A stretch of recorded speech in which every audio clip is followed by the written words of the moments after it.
Parce que parfois, il peut y avoir dans le choix de la femme d'un certain homme un préjudice pour son entourage et sa famille. Et ça, on nous le rapporte souvent.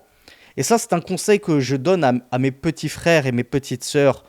Vous savez que euh, il y a quelque chose, il y a une qualité, la sagesse en partie, qui ne s'acquiert qu'avec la succession des années et l'avancée en âge. Parfois, quand on est jeune, on est, euh, on est comment j'appelle ça? Euh, on est fougueux, merci Nono. Quand on est jeune, on est fougueux, on veut bien faire les choses, et parfois on se précipite trop et on n'a pas le recul nécessaire et l'expérience derrière soi, l'expérience de la vie pour comprendre que, mince, je m'étais précipité. Cette chose que j'ai faite il y a 20 ans, si c'était à refaire, je ne l'aurais pas refait. Maintenant, j'ai 40 ans, j'ai du recul. Je comprends qu'à 20 ans, il ne convient pas de faire ceci. J'ai encore une sœur qui m'avait écrit il y a, il y a, il y a quelques temps et qui s'était fait des piercings sur certaines parties gênantes. Et elle m'avait dit, je regrette d'avoir fait ça. C'est quand on est jeune, on fait des choses stupides. Et c'est seulement en prenant de l'âge, en avançant dans la vie, en prenant de l'expérience dans la vie, que on réalise que peut-être que cette décision que j'ai prise jadis, c'était vrai, c'était pas la bonne. Voire même, je suis certain que c'était pas la bonne. Je la regrette amèrement. Donc sachez, mes petits frères et mes petites sœurs, que parfois vous en voulez à vos parents de vous empêcher de vous marier avec un tel ou un tel, mais c'est parce que eux, ils ont la vision que vous n'avez pas. Eux, ils voient comme des gens de 60 ans qui ont l'expérience de la vie. Des gens de 50 ans qui savent ce que c'est qu'un mariage.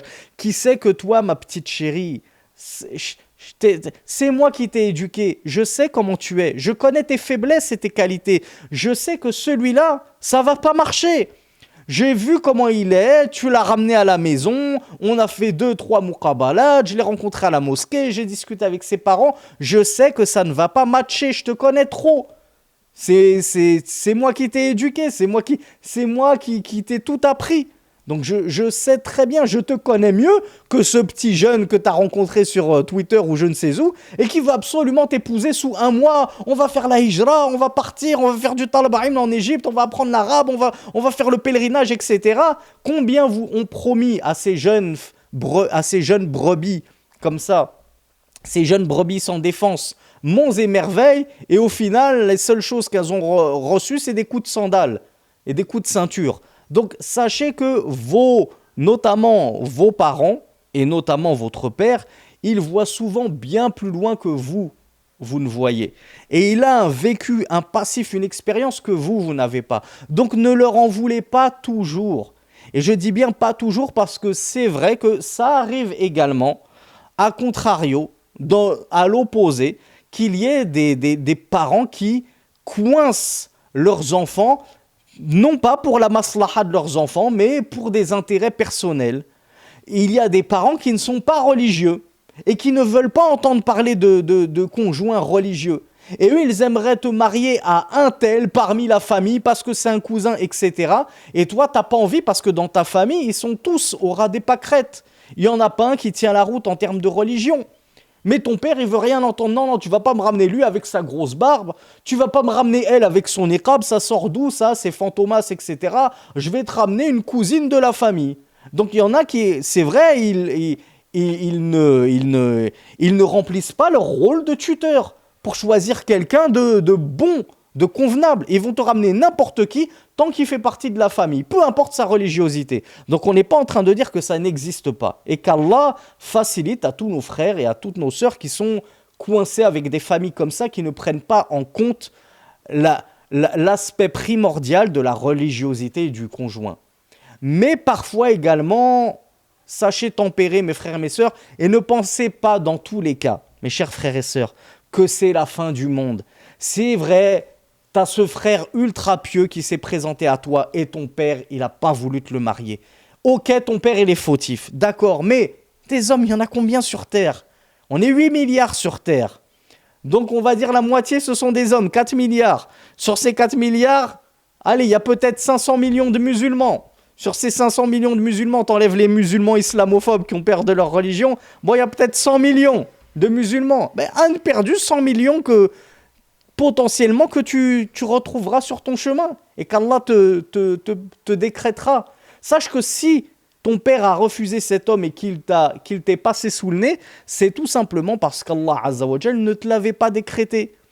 Et je vous le dis avec toute l'expérience que j'ai du haut de mes 44 ans, et c'est jeune 44 ans, si vous écoutiez les témoignages de cinquantenaires, de soixantenaires, ils vous disaient combien de femmes ne nous sont pas passées sous le nez, on pensait que ça y est, c'était la fin du monde, je vais plus jamais retrouver chaussures à mon pied, et boum, Allah il te donne une femme, on a l'impression que c'est une hourie tombée du ciel, pareil pour les sœurs, il te donne un homme, tu te dis mais bon sang, heureusement que j'ai pas épousé l'autre bras cassé. Heureusement que Allah m'a empêché d'épouser ce bras cassé. Parce que maintenant, mon mari, mais c'est le prince charmant.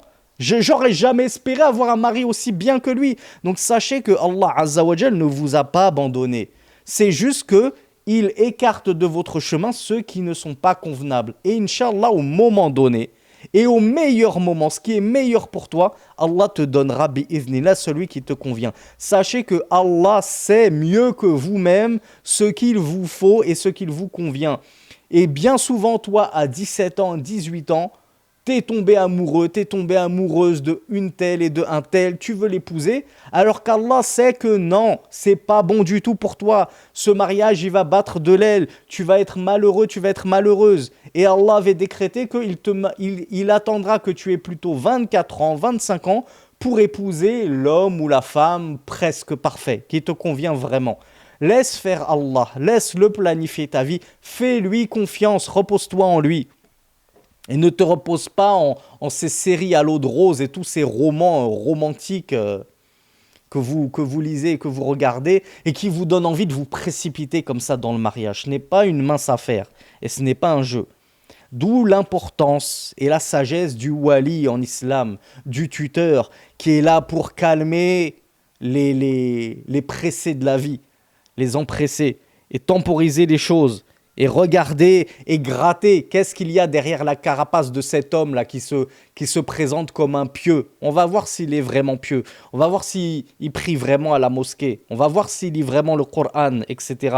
On va voir si cette niqabette qui s'est présentée à toi, c'est une niqabette de TikTok qui le porte que pour faire ses vidéos sur TikTok. Et dès qu'elle est dehors, c'est à peine si un met un djilbab correctement qui ne dessine pas toute sa silhouette, ou c'est une vraie femme chaste qui se respecte et donc qui te respectera toi, mon fils. Laissez vos parents mener leurs enquêtes comme il faut.